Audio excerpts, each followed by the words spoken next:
គុំជឿទឹកភ្នែកប្តីដែលកំពុងអោបសពប្រពន្ធហើយស្រែកថាចោលប្លន់បាញ់សម្លាប់ឲ្យសោះប្រសិនបើអ្នកក្រឡេកឃើញបំណែកកញ្ចក់ធ្លាក់នៅខុសកន្លែងម៉ោង1រំលងអធ្រាត្រលោកមេប៉ុស្តិ៍វិសាលធាក់ទម្លីទ្វារចូលទៅក្នុងផ្ទះវីឡាដ៏ធំមួយថៅកែវីរៈកំពុងអង្គុយយំអោបសាកសពប្រពន្ធរបស់ខ្លួនក្នុងធ្លុកឈាមហ្គឡូបប៉ូលីស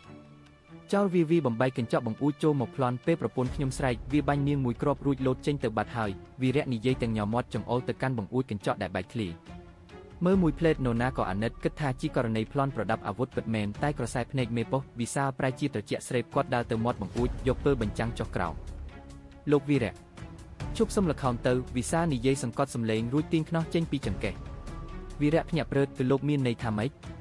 ខ្ញុំជាជនរងគ្រោះណា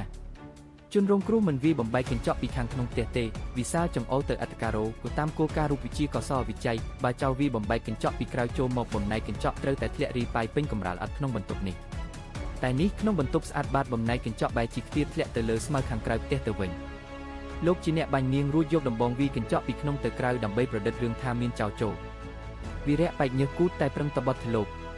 លោកកុំចេះតែចោទប្រហែលចោរវីពីក្នុងពេលវារត់ចេញនៅប្រកែកទៀតវិសាលដើរទៅចាប់កដៃស្ដាំរបស់វីរៈទីងឡើងពេលកាំភ្លើងបាញ់វាបន្សល់ទុកនៅកំទេចរំសេវ gunshot residue ដែលភ្នែកទេមើលមិនឃើញលោកប្រញាប់ហៅប៉ូលីសពេកមិនទាន់បានលាងដៃសាប៊ូផងគ្រាន់តែខ្ញុំយកក្រណាត់គីមីនេះជូតលើកដៃលោកវានឹងប្រែជាពណ៌ខៀវភ្លាមហ៊ានសាកទេ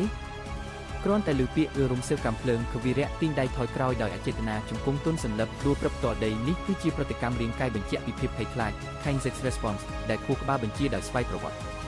គាត់មិនបានដឹងទេថាវិសាលគ្មានក្រណាត់គីមីអ្វីនៅក្នុងដៃឡើយនោះគ្រាន់តែជានូវចិត្តសាស្ត្រគឺ psychological baiting ធ្វើឲ្យជនសង្ស័យភ័យស្លន់ស្លោរហូតលាតត្រដាងការពិតដោយខ្លួនឯងប៉ុណ្ណោះទីបំផុតវីរៈសារភាពថាខ្លួនសម្លាប់ប្រពន្ធព្រោះចង់បានលុយធានារ៉ាប់រងឧក្រិដ្ឋកម្មដ៏ល្អឥតខ្ចោះមិនមានពិតទេកញ្ចក់អាចបែកតែវាមិនអាចកុហកច្បាប់រូបវិទ្យាបានឡើយចុះអ្នកវិញពេលមើលរឿងឃាតកម្មតើធ្លាប់ចាប់អារម្មណ៍ទីដៅនៃកញ្ចក់បែកដែរឬទេប្រាប់យើងក្នុង comment មកកុំភ្លេចចុច subscribe ដើម្បីតាមដានការស៊ើបអង្កេតដ៏រន្ធត់នៅវគ្គក្រោយ